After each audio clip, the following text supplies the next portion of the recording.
নমস্কাৰ, আপুনি চাই আছে জাগৰণ লাইভ 18। ইণ্ডো পেচিফিক অঞ্চলত ভাৰতৰ কূটনৈতিক আৰু কৌশলগত উপস্থিতি ক্ৰমাৎ শক্তিশালী হৈ আহিছে। শেহতীয়াকৈ অষ্ট্ৰেলিয়া আৰু নিউজিলেণ্ডৰ সৈতে ভাৰতৰ সম্পৰ্ক অধিক ঘনিষ্ঠ হোৱাৰ ফলত এই অঞ্চলৰ ভূ ৰাজনৈতিক সমীকৰণক লৈ নতুন আলোচনা আৰম্ভ হৈছে। অষ্ট্ৰেলিয়াৰ সৈতে ভাৰতৰ সম্পৰ্ক কেৱল বাণিজ্যতে সীমাবদ্ধ নহয়, সামুদ্ৰিক সুৰক্ষা, প্ৰতিৰক্ষা সহযোগিতা, সামৰিক অনুশীলন আৰু ইণ্ডো পেচিফিক অঞ্চলত মুক্ত আৰু নিয়মভিত্তিক ব্যৱস্থা বজাই ৰখাৰ ক্ষেত্ৰতো দুয়োখন দেশে একেলগে কাম কৰি আহিছে। আনহাতে নিউজিলেণ্ডৰ সৈতেও ভাৰতৰ কৌশলগত সম্পৰ্ক নতুন পৰ্যায়লৈ আগবাঢ়িছে। সামুদ্ৰিক সুৰক্ষা, প্ৰতিৰক্ষা সংলাপ, শিক্ষা, বাণিজ্য আৰু আঞ্চলিক সহযোগিতাৰ ক্ষেত্ৰত দুয়োখন দেশে সম্পৰ্ক অধিক শক্তিশালী কৰাৰ লক্ষ্য হৈছে। বিশ্লেষকসকলৰ মতে এই সহযোগিতাই ইণ্ডো পেচিফিক অঞ্চলত ভাৰতৰ কূটনৈতিক প্ৰভাৱ বৃদ্ধি কৰিব পাৰে।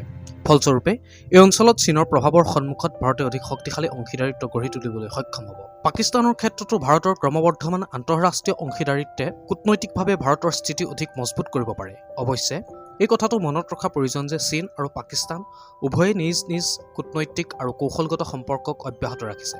সেয়ে দুৰ্বল হৈ পৰিছে বুলি নিশ্চিতভাৱে কোৱাতকৈ নতুন কূটনৈতিক প্ৰত্যাহ্বানৰ সন্মুখীন হ'ব পাৰে বুলি কোৱাটোৱেই অধিক সঠিক।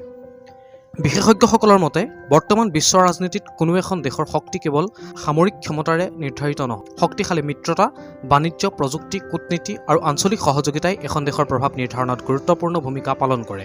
আগন্তুক সময়ত ভাৰতে যদি অষ্ট্ৰেলিয়া, নিউজিলেণ্ড, জাপান, ফ্ৰান্স, আমেৰিকাকে ধৰি অন্যান্য অংশীদাৰ দেশৰ সৈতে সহযোগিতা আৰু অধিক গভীৰ কৰে, তেন্তে ইণ্ডো পেচিফিক অঞ্চলত ভাৰতৰ কৌশলগত গুৰুত্ব অধিক বৃদ্ধি পোৱাৰ সম্ভাৱনা আছে।